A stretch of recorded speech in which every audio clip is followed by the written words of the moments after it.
সৌন্দর্য শব্দটা কিন্তু শুনতে এবং দেখতেই কিন্তু ভালো, তার ভিতরে যে কত যে রহস্য লম্বা থাকে ধারণার বাইরে। তো যাই হোক, আমিও ভাবতাম যে আমার কবে বিয়ে হবে, কবে বিয়ে হবে। এই যে বিয়ের ফল এখন আমি পাচ্ছি, সুন্দর সুন্দর সুন্দরভাবে জীবনযাপন কাটাচ্ছি। তো আমি তো আমার দিক থেকে বলবো হাজারো মেয়েকে, তো তোমরা অনেক জীবনে আশা পূরণ করো, তারপর তোমরা 25-26 বছরে তোমরা বিয়ে করো। কেউ কিন্তু এই 18 বছর হয়ে গেছে, এই আমার বিয়ের বয়স হয়ে গেছে, আমাকে এবার বিয়ে করতেই হবে, আমি তো পাচ্ছি না, এরকমটা ভেবে কেউ বিয়ে করো না ভাই। সত্যি পুরা জীবন একদম ঝান্ডুবাম হয়ে যাবে। তো আমি সত্যি এখন বুঝি, এখন এটা আমার 19 বছরে বিয়ে হয়েছিল, তো এখন চলছে আমার 25+। এই যে 5টা বছর আমি মা বাবাকে ছেড়ে আছি, এই 5টা বছরে যে আমি কত কী যে অভিজ্ঞতা পেয়েছি বিয়ের পর, সেটা আমিই জানি। তো আমার মতন হাজারো মেয়ে আছে, তারাও জানে। তো এভরিওয়ান, আজ আমি সংসারের সুন্দর কাজকর্ম তোমাদের সামনে তুলে ধরতে এসেছি। তো সকাল থেকে, মানে অ্যাকচুয়ালি সকাল 10টা থেকে বিকেল পর্যন্ত আমার কী কী কাজ, আমি সেগুলোই আজ আমি আপনাদের সামনে তুলে ধরছি। তো সকালে আমি আজকে বাঁধাকপি দিয়ে রুটি হয়েছিল, সকালের খাবার দাবার তো হয়ে গেছে কমপ্লিট। আর এই যে এখানে পুরো দোকান বাজার বসিয়ে নিয়ে আমি রেখে দিয়েছিলাম। আর এই যে বাঁধাকপিটা হয়েছিল সকালের জন্য। আর এবার দুপুরে করব ভাবছি যে মাংস আর ভাত, আর তাছাড়া কিছু করব না। ধনে পাতা, আর এখন তো শীতের সবজি সত্যি হেভি লাগে। আমি এদিকে সব কিছু আদা রসুন পেঁয়াজ সব কিছু কমপ্লিট করে নিয়েছিলাম, আবার এই মশলাটাও বেটে নিয়েছি। আমার কিন্তু শিল নোড়া অতটা ভালো নয়, তো কিনবো।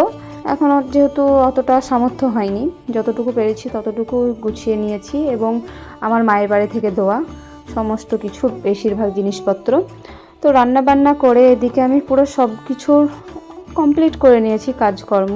আবার এদিকে আবার ছেলে, বাড়িতে বাচ্চা থাকলে বুঝতেই পারছো, আমার মতন যার বাচ্চা আছে সে কিন্তু বুঝতে পারবে আমার প্রবলেম কতটা। আর এই যে কাজকর্ম খাওয়া দাওয়া সবই কমপ্লিট হয়ে গেল, আমি পুরো বাসনপত্র ধুয়ে নিলাম, একটু রেস্ট নিলাম, যেহেতু পুরো কাজকর্ম কমপ্লিট করার পর রান্না বান্না আবার স্নান ধান করে আবার এদিকে কাজ, সত্যি আমি বুঝি। তারপরে ভাবলাম যে শীত তো চলে এসেছে, এবার আমি ফ্যানটা পরিষ্কার করে ফেলি। ফ্যানটা মানে পরিষ্কার করাই হচ্ছে না।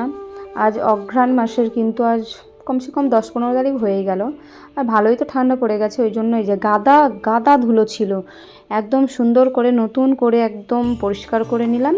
তারপরে ওকেও কিন্তু শীতের পোশাক পরিয়ে দিলাম, ওর তো ঠান্ডা লাগে তাই না।